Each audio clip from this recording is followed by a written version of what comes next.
Maybe I should say why it matters to start with, because I often hear from small companies, whatever effort I may make, doesn't really make a difference in the big picture.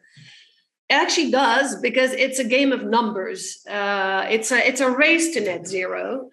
We will have dramatic consequences like natural catastrophes, floods, fires, etc., which we're already seeing, but they will multiply in the next decade if we don't change the course of things, and we're not on track at all. So numbers matter, and SMEs. Let me take the example of the UK. SMEs in the UK, about roughly 6 million companies. So defined by companies that have less than 49 employees. That's the group we're looking at. They define 97% of the UK economy, 3/5 of UK employment, and about a quarter of the emissions. So they tend to be much less, emission prone than large corporations are, but 25% is still a very big number that needs to be tackled. And so it's important because as a group, SMEs are critical to this being, to changing the pathway.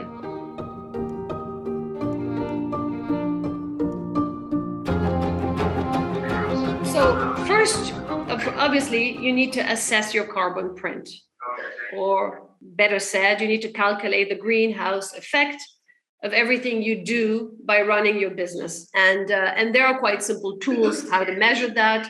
You need to understand, so you need to measure it, you need to understand the dynamics of how you create carbon emissions into when you run your business. Some you're aware of, some you're not aware of. And so the process is a screening of your complete value chain.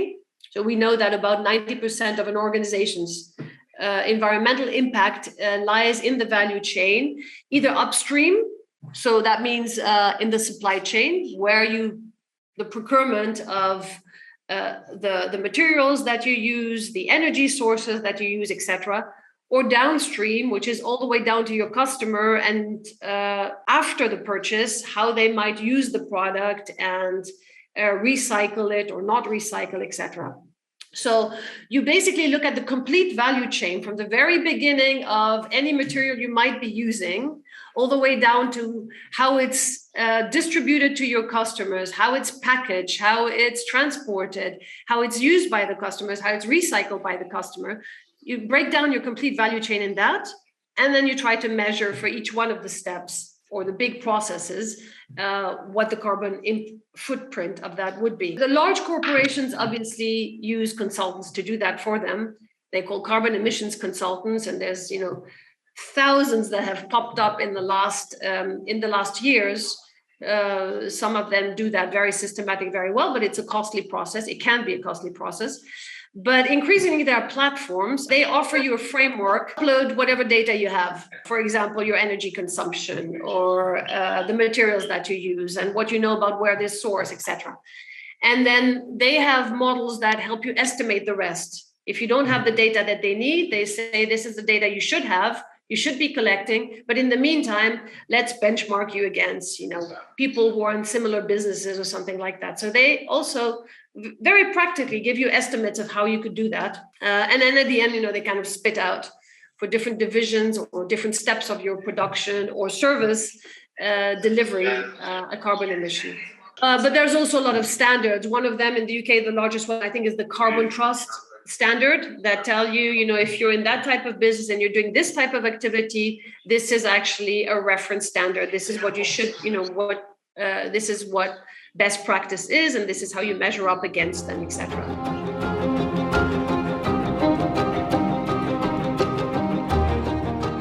Even as a very small company, as you go about thinking through that process, it's really important to embed the carbon emission reduction in the design of your service or of your production process, as opposed to making great efforts to remove it at the end once you've created the damage. So think of it as an R&D process for a large corporation. From the very moment where you start designing the service that you're offering to a customer or product that you're going to be producing, it's really important to not have a separate function in the company or a separate brain in the company saying, oh, but is this a green thing? Is this a good thing? But that anybody that is involved in the creative process develops the mindset of what would be actually best practice of green design. And in other words, involve all your team in that process at all stages, so that it becomes a core function of your company and your strategy, and not kind of an external thing that you do at some point when it's too late, when they've already been floated.